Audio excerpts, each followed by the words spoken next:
ಸಮಯ ಅನ್ನೋದು ಒಂದು ಅಮೂಲ್ಯವಾದ ಕೊಡುಗೆ. ಸೊ ಹೋದ ಸಮಯ ಮತ್ತೆ ನಮಗೆ ವಾಪಸ್ ಬರಲ್ಲ. ಸೊ ಸಮಯ ಇದ್ದಾಗಲೇ ನಮ್ಮ ಒಳ್ಳೆಯ ಕೆಲಸಗಳನ್ನ ನಾವು ಮಾಡ್ಕೋಬೇಕು. ಸೊ ಕೆಲವರಿಗೆ ಕೈ ಕಾಲೇ ಅಂಗವಿಕಲರಾಗಿರ್ತಾರೆ. ಓಕೆ. ಸೊ ಅವರಿಗೆ ಏನೂ ಮಾಡೋಕ್ಕೆ ಬರಲ್ಲ. ಸೊ ಅವ್ರ ಹತ್ರ ಇರೋ ಟ್ಯಾಲೆಂಟ್ನ ಉಪಯೋಗಿಸ್ಕೊಂಡು ಅವರು ದುಡಿಮೆಯನ್ನು ಸ್ಟಾರ್ಟ್ ಮಾಡಿರ್ತಾರೆ. ನಮಗೆ ದೇವರು ಎಲ್ಲನೂ ಕೊಟ್ಟಿರ್ತಾನೆ. ಕಣ್ಣು, ಕೈ, ಕಾಲು, ಬುದ್ಧಿ, ಶಕ್ತಿ ಎಲ್ಲನೂ ನಮ್ಮ ಹತ್ರ ಇರುತ್ತೆ. ಆದರೆ ನಾವು ವಿನಾಕಾರಣ ಬೇರೆಯವರ ವಿಚಾರದಲ್ಲಿ ಹೋಗಿ ಮೂಗು ತೂರಿಸಿ ಅಲ್ಲಿ ಸಮಯನ ವ್ಯರ್ಥ ಮಾಡ್ತೀವೋ ಹೊರತು ನಮ್ಮ ಜೀವನಕ್ಕೆ ಏನು ಬೇಕು ಅನ್ನೋದನ್ನು ನಾವು ಯೋಚನೆನೇ ಮಾಡಲ್ಲ.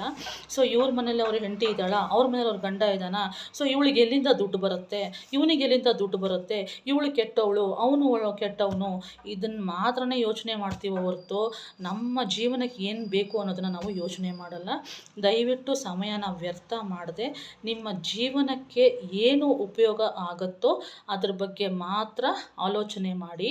ಸೊ ಈಗಲೇ ಈ ಸಮಯ ಇರೋವಾಗಲೇ ಅದನ್ನು ಪ್ಯಾಚಪ್ ಮಾಡ್ಕೊಳ್ಳಿ. ಸೊ ಈ ನನ್ನ ಮಾತು ಸರಿ ಅನಿಸಿದ್ರೆ ಈ ವಿಡಿಯೋನ ಆದಷ್ಟು ಶೇರ್ ಮಾಡಿ. ಧನ್ಯವಾದ.